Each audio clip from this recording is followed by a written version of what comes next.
Your family may love you and still be dangerous to your future, not because they hate you, because they can only advise you from the world they understand. And if you let people with small maps guide a large ambition, your financial freedom dies quietly while everyone calls it wisdom. The danger is not their love. The danger is that you confuse concern with competence. A parent can want you safe and still not understand leverage. A brother can warn you about risk while living inside a life you are trying to escape. A relative can say, "Be realistic," when what they really mean is, "Stay understandable." So the question is not, "Does my family love me?" That question is too easy. The real question is, are they qualified to advise the life I'm trying to build? Because advice is never neutral. Advice comes from someone's fears, limits, memories, failures, victories, wounds, and incentives. And if you cannot separate love from strategic intelligence, you will mistake emotional concern for superior judgment. That mistake can cost you years. It can cost you money. It can cost you status. It can cost you the version of yourself that was supposed to become undeniable. Machiavelli was not interested in comforting men with beautiful lies. He studied power. He studied fear. He studied how people behave when comfort, survival, reputation, and self-interest are threatened. And one of the coldest truths in his worldview is this: love does not make a person strategically competent. Your family may want you safe, but safety is often the language people use when they are afraid of the future you are trying to enter. If this truth already cuts close, subscribe now. This channel is for men who are done asking permission from people who never built the future they claim to understand. Now listen carefully. Most family doubt does not arrive like an enemy. It arrives wearing memory. It arrives with your childhood name. It comes from people who saw you before you had discipline, before you had skill, before you had evidence, before you had proof. And because they knew your old weakness, you assume they understand your future potential. That is the trap. They saw you when you were confused. They remember when you quit. They remember when you had no direction. They remember the version of you that needed help, approval, and reassurance. So when you speak about financial freedom, they do not hear strategy. They hear danger. They hear risk. They hear another possible disappointment. And because they love you, they try to reduce their anxiety by reducing your ambition. This is why the unsupported man suffers. He wants belief before proof. But the world does not operate that way. Machiavelli wrote, "Men judge generally more by the eye than by the hand." Most people judge what they can see, not what something truly is. Your family sees your current position, your current income, your current room, your current uncertainty, your current lack of visible results. They do not see the system you are building in silence. They do not see the compounding effect of one skill practiced for 3 years. They do not see the future market value of your discipline. They do not see the invisible architecture behind the man you are becoming. They see the visible. Do not resent this. Account for it. Because most people do not respond to potential. They respond to evidence. The family filter is simple. They advise from the evidence of your past, not the architecture of your future. That does not make them evil. It makes them human. But if you treat their fear as superior judgment, you will not build the life you want. You will build the life that makes them least anxious. You will choose the job they can explain, the income path they can recognize, the career they can mention at dinner without discomfort, the life that sounds respectable to people who have never studied leverage, ownership, distribution, sales, attention, or proof. And years later, you will wonder why your life feels safe but small. Stop asking people who know your past to authorize your future. The man you are becoming cannot be voted into existence by people who are emotionally attached to who you used to be. Respect their love. question their map. But there is a deeper danger. Family doubt rarely sounds like doubt. It sounds like maturity. It sounds like wisdom. It sounds like one phrase that has buried more ambition than failure ever could. Be realistic. Be realistic is not always wisdom. Sometimes it is fear trying to sound intelligent. When your family says be realistic, what do they actually mean? Do they mean study the market, measure risk, build skills, create a financial runway, test demand, track numbers, reduce downside, increase leverage? Or do they mean choose something we understand so we can stop worrying? Those are not the same thing. One is strategy, the other is emotional containment. If you cannot decode safety language, your ambition will be negotiated down by people who are not responsible for the life you will have to live. They may advise caution, but you will live the consequence of obedience. They may say at least you are secure, but you will carry the private humiliation of knowing you traded your future for their comfort. Machiavelli wrote, "A prince who relies entirely on fortune is ruined when it changes. A salary can be fortune, a company can be fortune, a boss can be fortune, a family-approved career path can be fortune. It feels stable until the environment changes.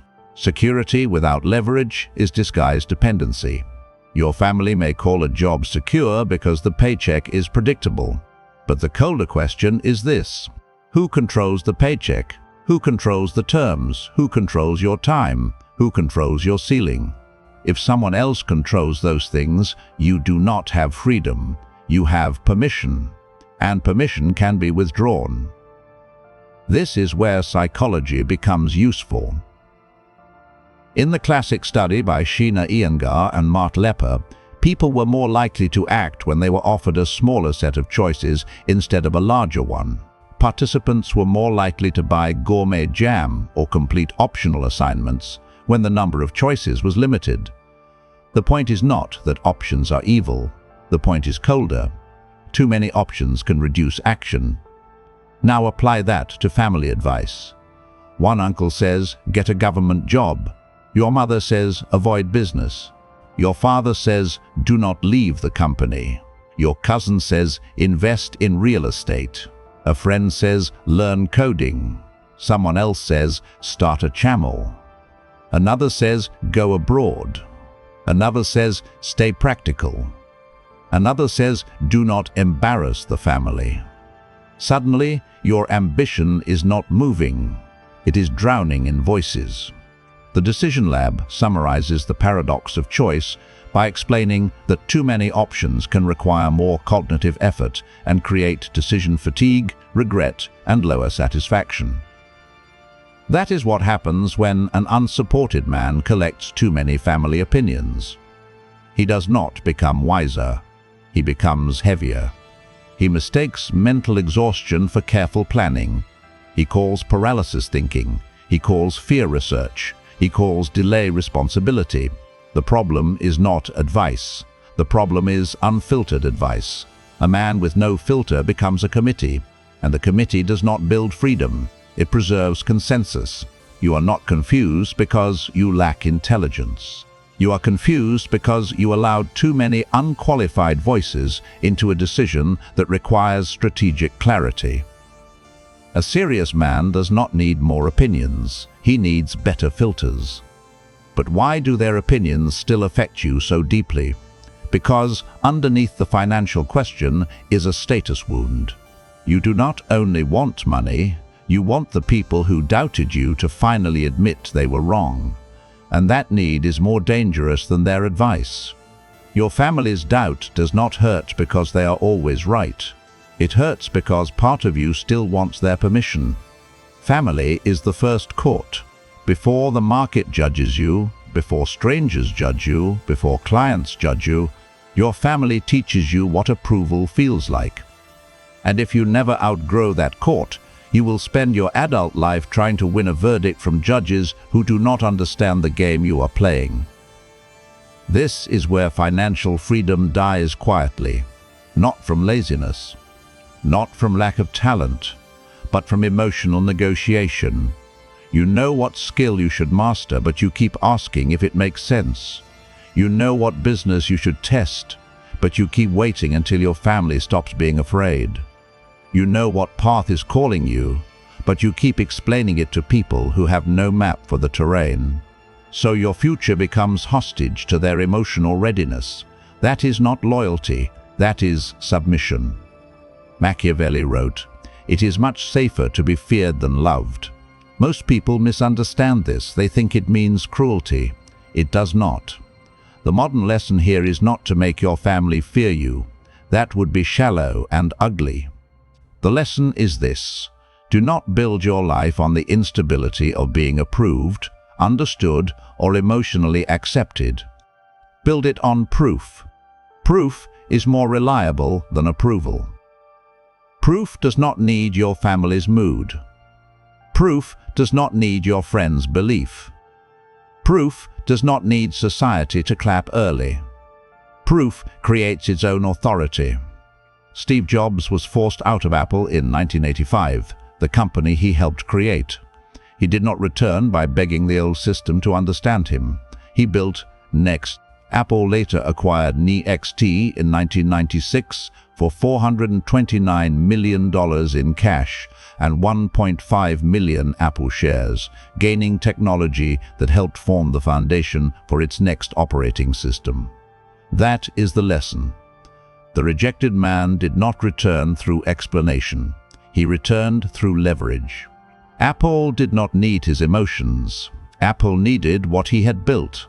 That is power. Not being understood. Being needed. The status wound makes you seek recognition before results. But the strategic order is the opposite. First create force. Then create perception. Then let recognition arrive as a consequence. A man who needs approval before he acts is still politically immature. He is asking the court for permission before he has an army. And your mind is your first army. If half of you wants freedom, and the other half wants family approval, you are not ready for battle. You are internally divided. Do not ask them to believe. Build until disbelief becomes expensive. To build that way, you must understand one of Machiavelli's central distinctions. Fortuna and virtue. Fortuna is what happens to you. Virtue is what you impose on what happens. Fortuna is luck, timing, inheritance, the economy, the family you were born into, the country you live in, the opportunities you did not receive, the support you never had. Virtue is not virtue in the soft moral sense. It is force of character, adaptability, courage, skill, discipline, strategic action. The capacity to shape events instead of only being shaped by them. Most family advice trains men to worship Fortuna. They say the economy is bad, you do not have connections. People like us do not do that. That is risky. You were not born into that world. You should be grateful. You should not want too much. You should not make life harder than it already is. Some of this may be true. But Machiavelli would ask a colder question. What part remains yours? What can be trained? What can be built? What can be positioned? What can be proven? What can be made visible? Machiavelli wrote, "Fortune is the arbiter of one half of our actions, but she still leaves us to direct the other half." That is not optimism. That is responsibility without fantasy. Only fools say you control everything. But weak men use what they do not control as permission to abandon what they still can control. You may not control whether your family supports you, but you control what skills you build. You may not control whether your friends doubt you, but you control whether you keep explaining yourself to them. You may not control whether the market is crowded, but you control whether you study demand, distribution, sales, attention, proof, and ownership. You may not control where you started, but you control whether you stay strategically ignorant. That is virtue. Howard Schultz grew up in public housing in Brooklyn and was the first in his family to graduate college. His father worked difficult blue-collar jobs, and when Schultz was young, his father was injured at work without the financial protection that could have kept the family secure. That pain could have become resentment. Instead, Schultz converted it into a business principle. He wanted to build a company where workers were not treated as disposable. Whether you agree with every business decision he made is not the point. The point is Machiavellian. Pain did not become power until it became structure. He did not merely suffer. He built a system from the lesson. That is the transformation unsupported men must understand. No support is not automatically power. Pain is not automatically wisdom. Rejection is not automatically fuel. Being doubted does not make you special.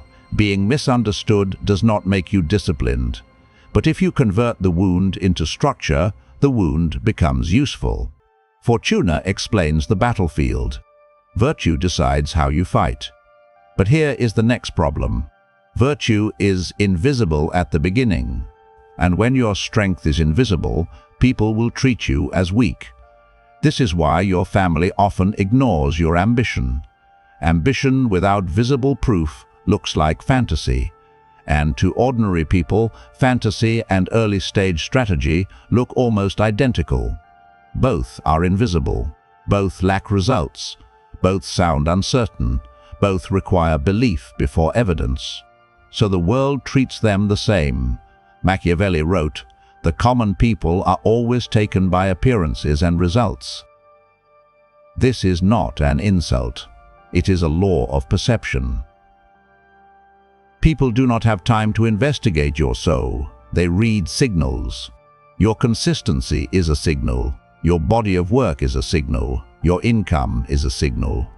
Your portfolio is a signal. Your discipline is a signal. Your network is a signal. Your silence is a signal. Your desperation is a signal. Your over-explaining is a signal. A man who says, "I am serious," but has no visible proof, asks the world to trust his internal story. That is politically weak. The world does not reward inner potential. It responds to outer evidence. This is why family advice becomes so powerful when you have no proof. Because in the absence of evidence, their fear fills the room. Your mother's anxiety becomes louder than your plan. Your father's doubt becomes louder than your discipline. Your relatives' opinions become louder than your market research. Why? Because you have not produced enough proof to compete with their fear. Where proof is absent, fear becomes authority. The solution is not to argue better. The solution is to create evidence. Do not ask your family whether your ambition makes sense if they have no evidence in that battlefield. Ask the battlefield. The market is cruel, but it is honest in a way family is not. Family may protect your feelings. The market exposes your value. Build public proof. Build private metrics. Build visible skill. Build a trail of competence so strong that even doubt has to change its tone. Potential is private. Proof is political. But proof requires focus. And focus requires war against one of the biggest enemies of the unsupported man: too many voices. A man who takes advice from everyone becomes owned by everyone, who gets to influence your direction. That is not a soft question. It is a power question. Every voice you allow into your decision-making process becomes a hidden governor. And if the wrong people govern your thinking, you will never govern your life. The cost is not just confusion. The cost is lost timing, lost years, lost conviction, lost repetition, lost market advantage, lost confidence, and lost self-command. You do not feel weak because you lack options. You feel weak because your attention is occupied by voices that have not earned command. Machiavelli's principle is simple. You may gather information widely, but execution must be protected. If you discuss every move with everyone, your plan becomes vulnerable to fear, envy, ignorance, and emotional contamination, especially from people who love you but do not understand the battlefield. Do not take general opinions from people without specific results. If a person has never built financial independence, do not let him define financial risk.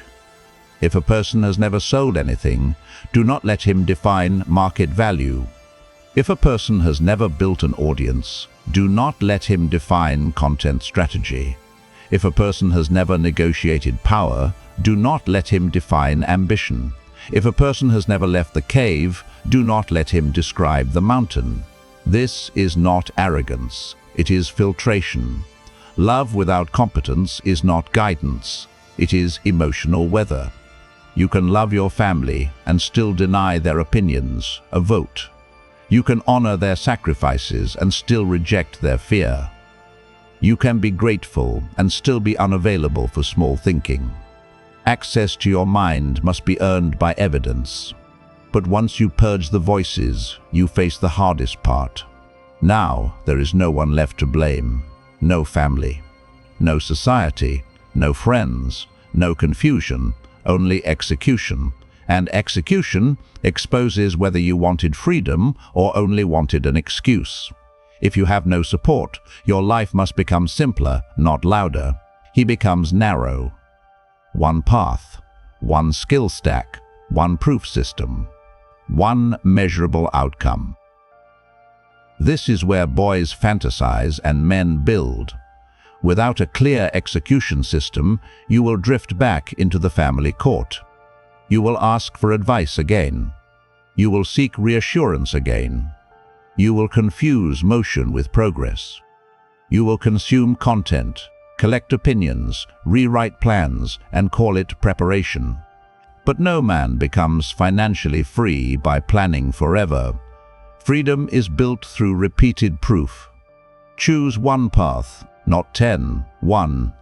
Choose one skill stack, writing, sales and content, coding, product and distribution, video editing, storytelling and YouTube retention, fitness coaching, personal brand and offer creation, finance skills, public analysis and client acquisition.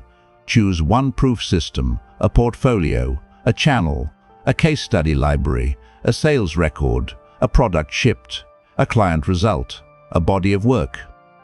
Choose one measurable outcome, first $1,000, first client, first 100 videos, first 10 case studies, first 10 case studies, first certification, first product sale, first 10,000 subscribers, first profitable offer. No vague ambition, no spiritual fog, no endless planning. Proof. A man without support must replace support with structure. But when you stop asking permission, people may call you cold. When you stop explaining, they may call you arrogant. When you stop obeying fear, they may call you changed. Good. You should be changed. A man who remains the same just to stay loved has already surrendered his future. But understand the balance. This is not a license to disrespect your family. This is not a call to become paranoid. This is not a fantasy of dominance over the people who raised you. Machiavelli also warned that a ruler must avoid being hated. The point is not to create enemies for ego. The point is to stop making love your operating system. You can remain respectful. You can say, "I hear you." You can say, "I understand your concern." You can say, "I respect where you are coming from." Then you move anyway. No performance. No argument. No courtroom speech. No begging for comprehension. You are not becoming heartless. You are becoming governed. A governed man does not need emotional permission to execute a rational plan. Love them, but do not obey their fear. If you are the kind of man who knows your life has been delayed by false progress, stop collecting more motivational content and calling it action. You already know you need discipline, proof, leverage, and execution. But your real problem is that your mind is still crowded with unqualified voices. If you keep confusing consumption with transformation, you will lose more years to preparation, while other men build evidence. Inside Patreon, you get deeper, unfiltered breakdowns on power, strategy, discipline, and self-command, so you can turn these ideas into a sharper operating system. This is not for men who want comfort. It is for men who are ready to be held to a higher standard. The decision is yours. Now take the final rule and remember it. Your family can have your love, but they cannot have command over your future unless they have earned strategic authority. And strategic authority is not earned by blood. It is earned by results. Stop explaining your ambition to people who cannot evaluate it. Explanation is often disguised permission-seeking. If they do not understand the battlefield, your explanation will only give their fear more material. Build a private plan before you seek public approval. Unfinished ambition is fragile. Protect it. Do not show the seed to people who only respect fruit. Choose one skill stack. A scattered man is easy to dismiss. A focused man becomes harder to stop. Create visible proof. Do not ask to be believed. Build evidence. Portfolio. Numbers. Clients. Projects. Content. Revenue. Results. Reduce inputs. Too many voices create paralysis. Choose mentors, models, and evidence from the battlefield you are entering. Love your family without letting them vote. Respect is not obedience. Gratitude is not surrender. Family is not a board of directors unless you make it one. The boy in you wants them to understand. The man in you understands they may never understand. And that is where freedom begins. Because the moment you stop needing permission, you stop living as a dependent. You become responsible. And responsibility is colder than motivation. It gives you no one to blame, no one to wait for, no one to convince, no one to rescue you. Only the work, only the proof, only the structure, only the structure, only the discipline. Only the man you are becoming when no one is clapping. Your family may love you, but they cannot build your financial freedom for you. They cannot carry your risk. They cannot do your repetitions. They cannot create your leverage. They cannot pay the price of the life you refuse to live. So love them, honor them, listen when their wisdom is earned. But never confuse their fear with prophecy. Never confuse their concern with strategy. Never confuse their approval with freedom. No support, no network, no permission. Build anyway. Subscribe if you are done asking permission from people who never built your future. Study power carefully, not to become cruel, to become clear. Because clarity precedes control, control precedes leverage, and leverage is the beginning of freedom.